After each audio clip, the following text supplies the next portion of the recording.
Hello and welcome to my small video about how I sew my scrub hat with enclosed seams. My name's Stephanie and this is my first go at recording. So I'm laying down my external fabric piece and then there's the top of the hat, that's the single piece. I've already hemmed that at the bottom. That goes face down and I'm going to use just one pin because that's how I prefer to go. The next piece to come up is going to be the lining piece. I've used a bright green and white so you can always see the right side, wrong side and which is lining and which is the outer. I've ironed a crease in them so I know where the middle is of all of them. And now that's going to go under the machine. And I'm starting at the middle where that pin was and I'm going to do a little tiny bit of the hat. The top of the hat is enclosed between the outer and the inner. And I'm going to do a tiny bit, half an inch at a time, a few centimetres, put my needle in the down position, and then I'm going to just keep sewing. At the beginning, I'm doing it such a small amount because the items are mostly all cut on the bias at the top bit of the hat flap, or whatever you call it, the top of the scrub hat. And then as we get further down, it's more on the straight grain, so it's easier to do. Those of you who are seamstresses, this will be painfully slow, so don't watch, but the rest of us, this is just how I've learnt to do it. Always put my needle in the down position so I'm nice and steady, and I'm really, really trying hard to never pull the fabrics because they are on the bias and that can be really difficult. Sorry, my hand is in the way. So I'm just coming to the pre-hemmed bit of the single layer top of the hat. And now we can go in much bigger amounts because we're more in a straight grain and there's less of a curvature. Make sure that we capture in that hem. I'm just showing you, I've actually cut these out of fat quarters. So I have done them on the fold and just attached the bits of fabric together somewhere just beyond the ears. So on the bit that does up in a knot around the back of the head. And then I'm just going to keep sewing. So it's a bit of a funny shape this ends up as, but I'll show you all of it. If you keep watching, you can always skip ahead if you'd like to. So this is going down to the very end, just fitting them together. I don't pin anything. Oh, I've speeded it up. I have tried pinning in the past and I found it really difficult. Now I'm just showing you, when you come back up the other side, the hat flap is in the way, so you need to push it out of the way. Really make sure you don't sew over it by mistake. I just push it on the inside. I was saying about the pinning, I have tried pinning everything in advance and it's absolutely impossible. Everything slips and it's actually less accurate than if you just go along quite slowly moving things around with your fingers. Well, that's what I found anyway. I'm not an expert seamstress. I have not spent years doing this. This is just how I'm best working. So I speeded this up just to go all the way around, down from the second tie. I suppose they're called a tie, aren't they? The bit that ties around the back of your head. So I go down to the bottom and I just want to show you, I cut as accurately as I can, but the bottom bit is much longer than the top bit. I just want to show you, I don't worry about things like this. Nothing slipped whilst I'm sewing. It's just that's the way I've cut it. So I just carry on, go around the corner and I'll cut it off towards the end. And actually the ends ended up about the same size.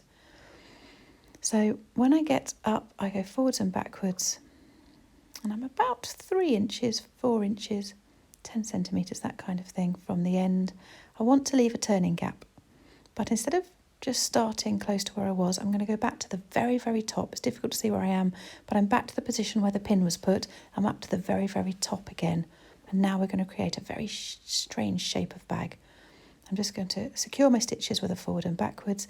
And now I'm going to look inside and find the top of the hat flap. It's in there somewhere, I know it. There it is. And once again, we're at the very, very top where the angles are quite severe. So I'm going to do a tiny amount, quarter, half an inch at a time, 1-2 centimetres at a time. And I find that bending it slightly to the left means I'm not pulling it. I don't want to distort my fabrics. I just want them to be coerced into where I want them to be.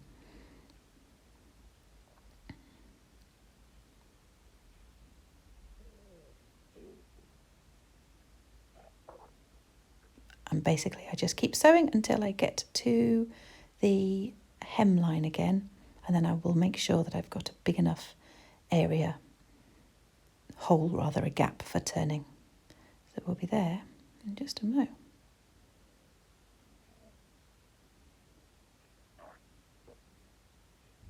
I'm just showing you that there's my hemmed edge, and in there is the other end somewhere, and this is what makes it a strange shaped bag.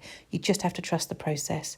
It's not going to lay flat at this stage, because it shouldn't, because there's all sorts of clever things on the inside. I think we all know how sewing is a whole world of inside out and upside down. And then I like to think when you turn something through a turning gap, there's a little bit of magic. Now I'm just going over my various seams that I've made because I used a fat quarter and it just wasn't long enough to cut out the areas. But I have really made sure that the seams are nowhere near the head. It's just in the ties. I'm just showing you that I'm coming up to where I finished sewing before. I want to make sure I leave a turning gap. I'm going to forwards and backwards to reinforce the hole. And here we go. This shows you what a funny size kind of looking bag. It's all ruckled up. I've left a turning gap there, but it really is a funny shaped thing. But all the magic will be very clear soon. Now before I turn, I want to do some snipping. Sometimes I think pinking shears would be easier, but then I'd have to clip around everything.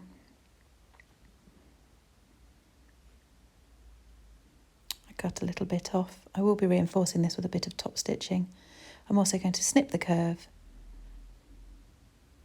The end of my scissors aren't sharp enough, so I need to use a little bit going in. I have cut through my stitches on different hats, and so I'm at the sewing machine when I'm doing this. I just reinforce those stitches immediately. Really nothing bad can happen when you're making a hat. Here's my turning gap, and it's time to get pulling. I go quite gently, but you know what it's like. I get my chopstick out to help push out all the little edges. Here, I've speeded this up a little bit. It's a bit like watching Bagpuss, I think. There, I'm using my chopstick just to push out the corners, and the chopstick just has to go all the way around for the second one. I pull as much as I can out with my fingers. And I'm done. I'm showing you the outside has got enclosed seams, the inside has got enclosed seams, and the end of the hat has got enclosed seams. And I did reinforce those areas on the inside. We've got the hole that we did the turning through, and when I'm at the ironing board, I will simply make sure that those go together. And then, this is all ironed now.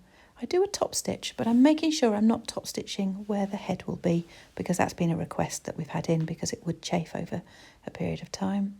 As I'm top stitching, I'm closing up the hole, and we're finished. I'll just show you that I've top stitched just from an arbitrary point, but nowhere near the head, down, across, up. I actually, instead of starting and finishing, I top stitch across the back. I've done it in bright pink thread just for fun. Why not? And then I bung it in the wash, give it another iron, and it's done.